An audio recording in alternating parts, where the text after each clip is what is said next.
Alors, dans un package précédent, donc on a vu comment effectuer une jointure de table via un code SQL pour pouvoir les rassembler et puis alimenter une table. Là, on va refaire la même chose, mais du coup avec la boîte à outils des flux de données. Donc là, ce que j'ai créé, donc c'est une table 10 DIM Sales Special Offer. Donc le but, c'est de récupérer les données de deux tables différentes qui sont donc dans dans la base de données Adventure Wars 2012. Je veux récupérer les données qui se trouvent dans Sales Special Offer et Sales Special Offer Product. Parce que là, on a en fait le Special Offer ID, mais avec le Product ID qui est concerné. Or, dans la Special Offer, on n'a que l'identifiant de l'offre spéciale et par contre avec la description, le type, etc., la catégorie, etc. Donc du coup, pour faire ça, je me rends donc dans Visual Studio. Comme d'habitude, je commence par effectuer mon flux de contrôle avec le vidage de ma table DIM Sales Special Offer. Et ensuite, je me rends sur le flux de données. Donc là, dans le flux de données, il suffit d'amener deux assistants sources, Special Offer et Special Offer Product, et d'amener également la jointure de fusion, donc de la faire glisser jusqu'ici.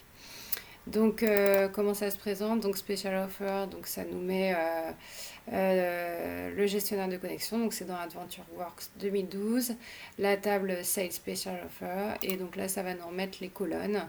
Donc là, OK. Et là, pareil, donc c'est toujours dans la base de données AdventureWorks 2012 sur SQL Server.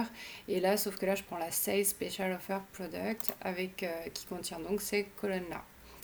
Donc jusque-là, tout va bien. Ensuite, je fais venir la jointure de fusion euh, ici et qui va nous permettre de sélectionner en fait. Donc là, moi, je fais une jointure externe et entière pour récupérer toutes les données. Donc je récupère le Special Offer ID et le Product ID de la table Special Offer Product auquel je vais rajouter la description en fonction de l'ID Special Offer, le discount, le type et catégorie, etc. Avant de faire ça, il ne faut pas oublier d'aller dans les propriétés en fait des deux tables. Non, pardon, d'aller dans l'éditeur avancé et d'aller dans les propriétés d'entrée de sortie pour bien renseigner la position de la clé de tri. Donc là, c'est sur Special Offer ID, donc je mets 1 et donc OK. Voilà. Et ensuite, donc il ne nous reste plus qu'à renseigner la destination. Donc toujours pareil, l'Adventure World Data Warehouse, la DIM Sales Special Offer, le mappage, il est bon. OK. Et il ne reste plus qu'à exécuter le package.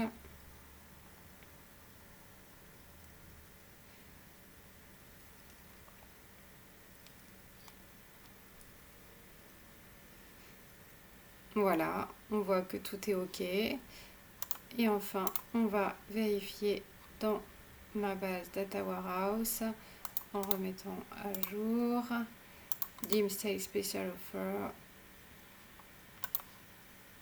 Et voilà, et donc on a bien la liste des Special Offer ID, les Product ID, la description qui est liée au Special Offer ID, le type, la catégorie, la date de début, etc. Donc voilà, tout est bon.